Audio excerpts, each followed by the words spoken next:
E o que é que eu li na primeira quinzena de dezembro?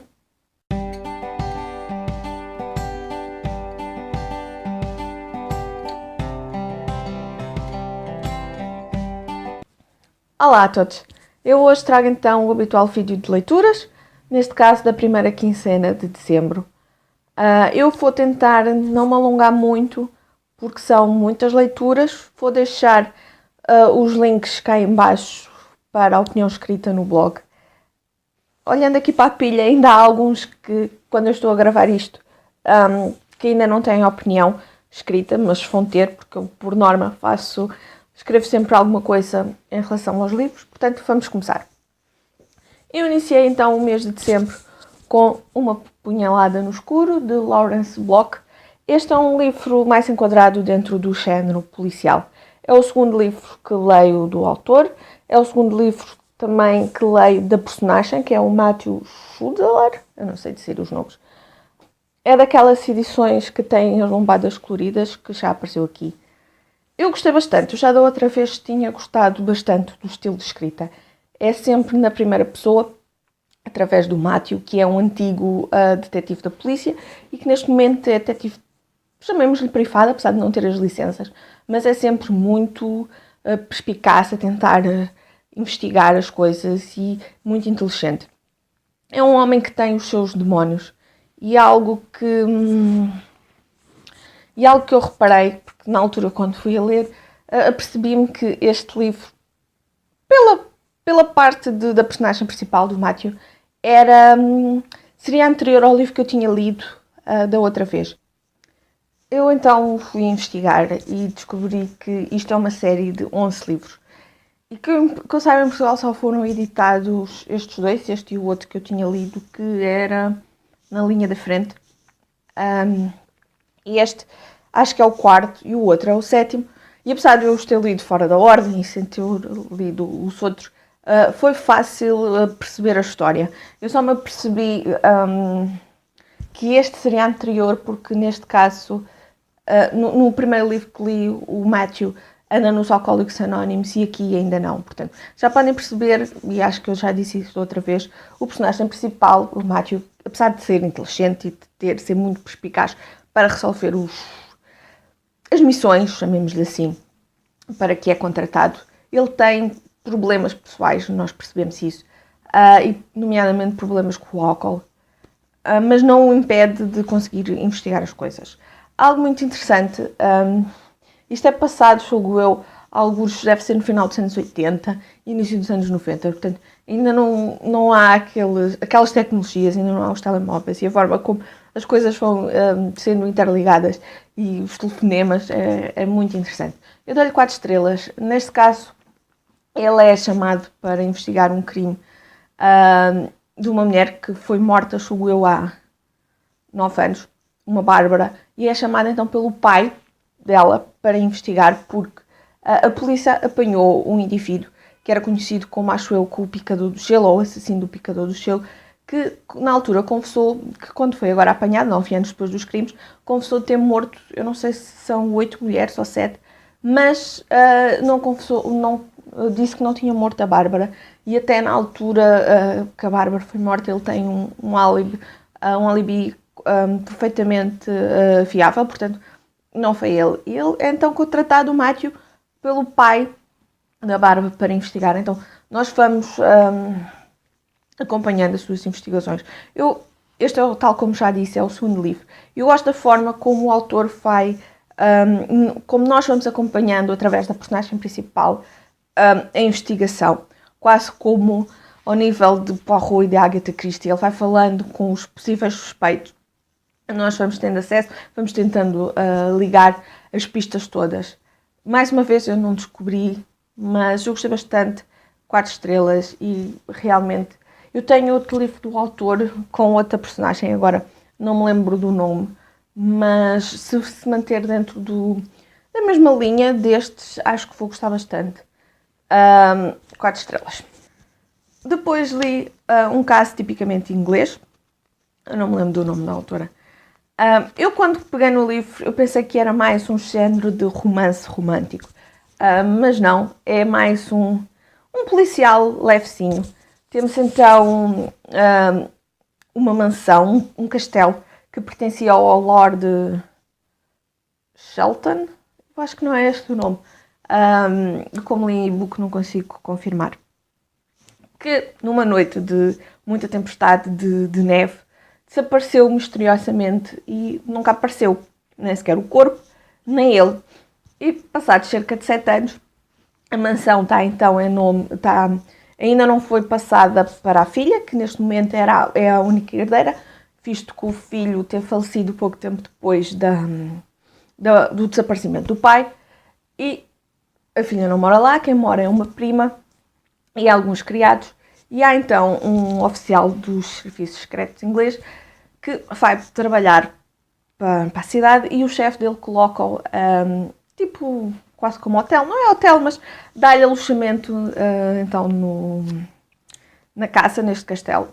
Ele então, o Hugh com a sua irmã vão para lá e acaba, pouco tempo depois de eles estarem lá, o esqueleto do conde aparece. E então começa-se a investigar quem o poderá ter assassinado, porque o esqueleto foi descoberto debaixo de umas lajes. Isto, eu acho que não é spoiler, porque acontece logo nas primeiras páginas do livro. E a polícia então começa a investigar. 7 anos depois, portanto, acaba por os suspeitos serem, primeiro, inicialmente, um grupo muito restrito.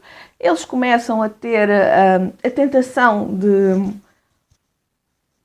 classificar como culpado determinadas pessoas, mas o Hugh então não se conforma e acaba ele por ir investigando. Eu achei interessante, eu dei-lhe 3 estrelas. Gostei da parte de investigação, a forma como também vamos acompanhando os vários motivos das várias personagens, que inicialmente temos um grupo de restrito e depois começa a ser alargado. Eu gostei muito disso. Achei foi que a autora muitas vezes anda ali, as coisas evoluem depressa demais, percebem? Às vezes acho que precisava ali de um pouco mais de desenvolvimento e não ser tudo tão rápido. Houve também ali uma outra questão que ficaram por resolver. É claro que a questão principal, o mistério principal de quem matou o conde, nós sabemos, mas e este é o primeiro livro de uma série, acho que é natural ficarem algumas coisas no ar que se calhar serão resolvidos nos livros seguintes. Depois li o livro Dewey, Um Gato Entre os Livros. Eu já tinha lido, julgo eu, o ano passado, o segundo, chamemos-lhe volume, destes 2 livros, que era então As 9 Vidas de Dewey, acho eu, que falava-se um pouco sobre Dewey e sobre as histórias de outros gatos. E então, quem é o Dewey? Quem foi o Dewey? Foi um gatito que apareceu numa biblioteca, eu julgo que... eu não me lembro do nome. Eles têm aquelas gavetas por fora dos edifícios que se abrem e que se podem deitar lá os livros como forma de vamos devolver fora de horas. Então, aquilo tem nós abrimos, suponho eu, a gaveta, então ele tem uma rampa e deitamos os livros. Aquilo é uma caixa toda em metal e o Dewey foi encontrado dentro dessa caixa num dia mais frio, com muita neve e com apenas 8 semanas, e acaba por ser, eu não lhe quero chamar um milagre, mas acaba por ter muita sorte por ter conseguido sobreviver, porque foram temperaturas muito, muito baixas mesmo, e depois a caixa era toda de metal, portanto o que ainda fica mais frio, e para complicar a abertura ficou aberta. Mas Dewey é então um gatito muito resistente. E vamos então acompanhando a história do Dewey em relação à biblioteca, porque ele depois fica o gato da biblioteca, e a interação que ele tem com as pessoas, com os visitantes da biblioteca, as coisas que ele faz. Eu gostei muito dessa parte.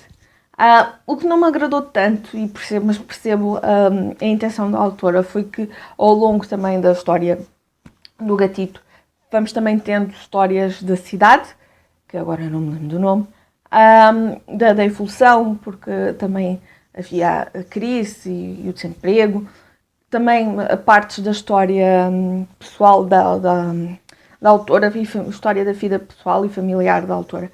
Eu achei interessante, mas confesso porque eu queria era saber mais pormenores do gatinho e não tanto o resto.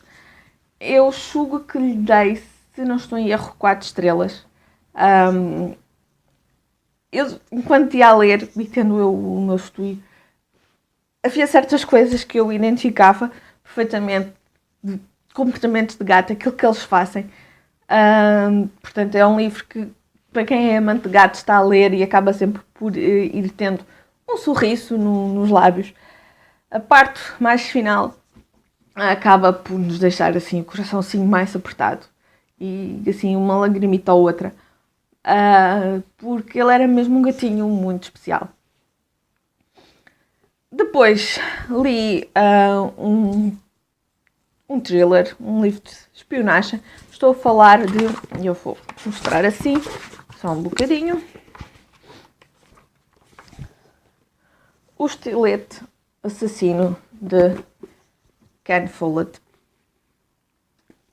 Então, um livro de espionagem. Temos um agente alemão, que é conhecido como a Agulha, que está em Inglaterra, como espião, como é óbvio. Temos outro grupo que são os ingleses, eu penso que do MI5, e um casal que namora, que entretanto acaba por casar, e nós estamos ali, são estes os 3 núcleos de narrativa. E nós andamos ali a tentar descobrir como é que aquele casal se vai interligar com as outras personagens, mas depois, ao avançar da história, vamos percebendo. E acaba por ser muito interessante. Vamos saltitando entre estas narrativas, entre estas linhas de ação. Estamos, primeiro, por exemplo, acompanhamos a Agulha, depois passamos para os ingleses e depois então para o casal. É um livro fortemente influenciado por espiões, porque é efetivamente um livro sobre espionagem passado durante a Segunda Guerra Mundial e a forma como a agulha pode influenciar o curso das coisas. Então os ingleses não querem que isso aconteça. Eu gostei bastante, eu dei-lhe 4 estrelas. É um livro dentro do género de thriller, espionagem, muito interessante, apesar de ter sido um dos... Segundo o que eu percebi, foi um dos primeiros que o Ken Follett escreveu dentro do estilo. Depois, aquela que foi a melhor, ou uma das melhores leituras desta primeira quincena, porque tenho ali outra que também foi igualmente boa. Estou a falar de O Poço da Ascensão, de Brandon Sanderson, o segundo volume de Mistborn, Nascida das Brumas. É um livro muito bom, eu vou-lhe dar 5 estrelas. Tem um ritmo um pouco mais lento, mais focado, a narrativa foca-se mais na parte política, os choques políticos, as conspirações políticas, ali o que é que se pode fazer, chamemos-lhe assim, o que é que se pode negociar. A Finn continua a ser uma personagem muito interessante, muito forte.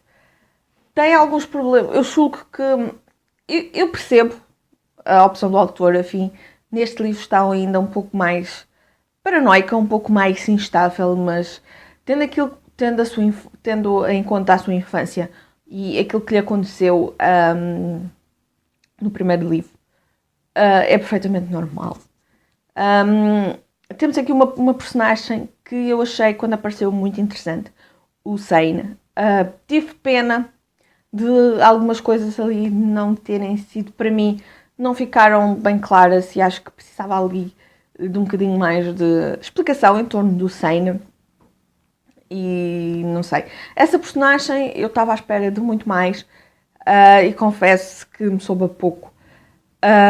Não teve influência na minha classificação, porque 5 estrelas e eu preciso de ler os outros 2 porque é fantástico. Depois li um livro dentro de um género que não é de todo um dos meus preferidos, romance romântico. Estou a falar Reencontro com o Amor, de Luísa da Silva Diniz. Foi um livro que me chegou através da parceria da Chiado Editora. A Chiado tinha-me perguntado se eu tinha interesse em ler o livro e dar a minha opinião, e apesar de não ser um género que eu gosto particularmente, eu de vez em quando gosto de ler, porque quem sabe sou surpreendida. Mas neste caso não funcionou comigo. É um livro mesmo daqueles românticos, lamecha para mim, lamecha demais, meloso demais.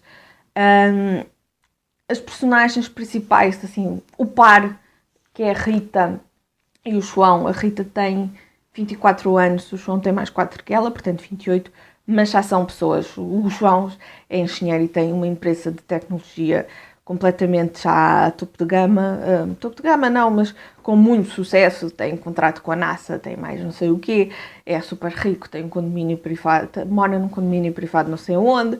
Ela também é filha de embaixador, ou o que é, e tem vida muito, com apenas 24 anos já também é assim muito, eu não quero chamar importante, mas assim dentro desse género, estão a perceber assim o ambiente.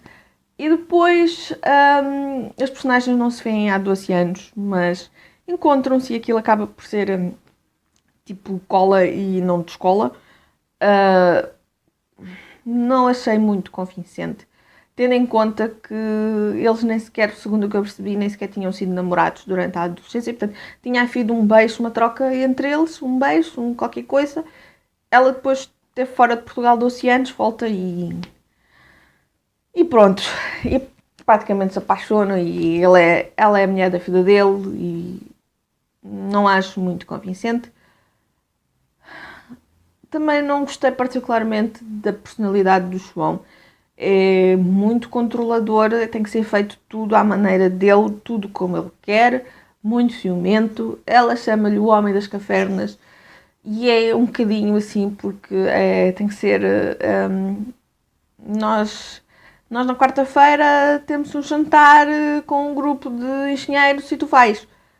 E pronto, não me convenceu particularmente. Eu vou-lhe dar 2 estrelas. Não é de todo mau. Eu julgo que quem gosta deste género romântico, muito cor-de-rosa, muito lamechas, que vai gostar. A escrita é muito acessível. Não tem... É relativamente competente. O único erro que eu apanhei, que me recordo, porque podem ter existido mais, mas eu não registrei mentalmente, foi o bege, em que a autora, em vez de escrever bege com G, escreve bege com J, por 2 vezes isso aconteceu. A primeira pensei que poderia ter sido engano, mas a segunda é erro. Mas fora isso, que me recorde, não encontrei mais. A escrita lê-se fácil, apesar do tamanho, é uma coisa que se lê-se muito facilmente, mas lá está. Para mim, é meloso demais, 2 estrelas. Depois, um livro de um autor favorito. Um livro que queria há muito, muito tempo, que andava atrás e encontrei-o em segunda mão no OLX. Mas isso será conversa para outro vídeo. Estou a falar de Desaparecido em Massilia, de Stephen Saylor. E finalmente, eu já tinha lido, aqui há uns meses, já tinha lido o volume a seguir a este, mas foi facilmente... É fácil entrar nas histórias do Stephen Saylor. Este é passado então em Massilia, que é o nome antigo para Marselha. É passado exclusivamente lá, na zona e depois dentro da cidade. Portanto, não temos as habituais personagens da Diana, né, da Betesta, ou do outro filho do Eco. Então, qual é a premissa para este livro? O guardiano recebeu uma mensagem de dizer que o seu filho, Meto, acho que é Meto o nome dele, eu sou péssima para nomes, vocês já estão habituados, que fazia parte do exército de César e que, entretanto, aliou-se ao Pompeu, ou por assim dizer, faz trabalho um pouco de espião de César. Ele recebeu, o guardiano recebeu uma mensagem a dizer que o filho estava em Massilia, mas que estava morto. E o guardiano decide então partir para Massilia para tentar descobrir o que é que aconteceu ao filho. Ele vai com o seu genro, com o Davo, um pouco como guarda-costas, mas ele é o seu genro. E então ele conseguem os dois entrar dentro da cidade que está cercada pelo exército de César. E a cena onde eles entram é... a forma como eles entram na cidade é muito inteligente, mas também muito perigosa. E depois vamos tentando descobrir vamos conhecendo o dia-a-dia daquela cidade. Gordiano, no início, fica muito abalado com algumas revelações que lhe fazem do filho. E logo no primeiro dia, enquanto lá está, ele, o genro e quem lhe deu, chamemos a casa, quem lhe deu a habitação, que é conhecido, designado como bode expiatório da cidade, presenciam uma cena entre uma mulher e um homem em que a mulher cai ou é empurrada para um precipício como forma de suicídio. Portanto, terá sido suicídio, terá sido assassino. As opiniões entre os três divergem. O bode expiatório diz... as opiniões entre os três divergem. E depois, passados uns dias, o pai, então, de uma rapariga que está desaparecida, vai ter com o Gordiano, sabe? Porque em cidades pequenas as notícias correm depressa e a notícia de que o Gordiano é conhecido como o descobridor e que é um detetive é fácil, percorre a cidade. Então este comerciante vai contratar o Gordiano para descobrir o que é que aconteceu à filha, porque também dizem que eles viram uma jovem cair ou ser atirada dessa tal pedra. E ele desconfia que foi a filha e quer que o Gordiano descubra o que aconteceu. Portanto, vamos tendo duas linhas de narrativa. Não é duas linhas de narrativa, mas vamos tendo dois pontos de ação, duas histórias de ação. Então, o que é que aconteceu efetivamente com essa mulher e esse homem. E o que é que aconteceu ao filho do Gordiano. Mais uma vez, eu adorei. Eu adoro a escrita do Stephen Saylor. Eu adoro para já também a personagem do Gordiano. A forma como o autor vai sempre criando as narrativas, as histórias, os enredos, com fatos históricos. Neste caso, o cerco, a Massília. E as outras linhas de ação, já ficção, dos assassinos que o Gordiano tenta descobrir, muito bom. E provavelmente foi uma leitura muito boa e 4 estrelas. Depois, a última leitura, e já foi aqui assim um bocadinho batota, porque eu já terminei no dia 16, mas como comecei antes, como comecei no dia 15, está aqui, e também como o livro é tão pequeno, e faltavam poucas páginas no dia 16, está aqui para não estar no outro filme. É um livro fofinho, esteticamente também muito bonito. Estou a falar de Letters from Father Christmas, do Tolkien. É tão bom este livro, vou-lhe dar 5 estrelas. São cartas que o Tolkien escreveu entre 1920 e 1943 para os seus filhos. O Tolkien teve 4 filhos. Inicialmente, as cartas são escritas para o filho mais velho, julgo eu o Sean, que tem na altura 3 anos. E ele escreve como se fosse o Pai Natal. Muito, muito giro. Ele conta histórias do que é que se passa no Polo Norte. Depois tem um assistente, chamamos-lhe assistente, que é o Polar Bear. Eu julgo que em português é capaz da tradução também ter sido literal e ser o urso polar, que é extremamente engraçado, também extremamente desastrado, e que faz as anotações nas cartas e com erros, e é mesmo delicioso. As histórias que o Tolkien inventa, mesmo muito bom. E depois temos a carta e temos a imagem da própria carta com a letra, uma letra trabalhada, mas como o Tolkien diz, ou o Pai Natal diz, que já tem 1920 e tal anos, escreve muito, é muito trêmulo a escrever, portanto nota-se que a letra não é direita. Depois também temos, eles também escrevem como o Polar Bear, e depois mais à frente com outro assistente, um elfo, e depois temos também imagens dos desenhos que acompanhavam as cartas, porque ele, além de descrever o que é que se passava, o que é que se tinha passado no Polo Norte, ele também faz desenhos. E é sério, o livro é delicioso. As histórias, as cartas são muito giras. Tem aqui histórias, eu não vou contar porque seria spoiler, como é óbvio, e é um livro que eu acho que vale muito a pena, não só para quem é fã do Tolkien, mas também para quem gosta do Natal. Muito, muito giro. A minha edição é em inglês, é da HarperCollins, mas julgo que eu tenho quase a sensação, minha é de capa dura, e tenho a sensação que a edição portuguesa da Europa América também é assim. Eu na altura comprei em inglês porque encontrei no Awesome Books a 3€ e pouco, portanto eu pensei, é desta, porque a edição portuguesa é mesmo caríssima, acho que com praticamente todos os livros do Tolkien, se não estou em erro, ronda à falta dos 20€, mas a sério, 5 estrelas, é um livro, quer para os fãs de Tolkien, quer para os fãs do Natal, quem gosta de Natal, é um livro que eu recomendo, é mesmo muito, muito giro, quer na parte estética, com as cartas e com os desenhos, como pelas histórias. 5 estrelas e foi sem dúvida uma excelente forma de terminar a quinzena. Pronto, foram estes. Eu julgo que, eu não vou estar aqui a contar, mas julgo que foram 8 livros à volta disso.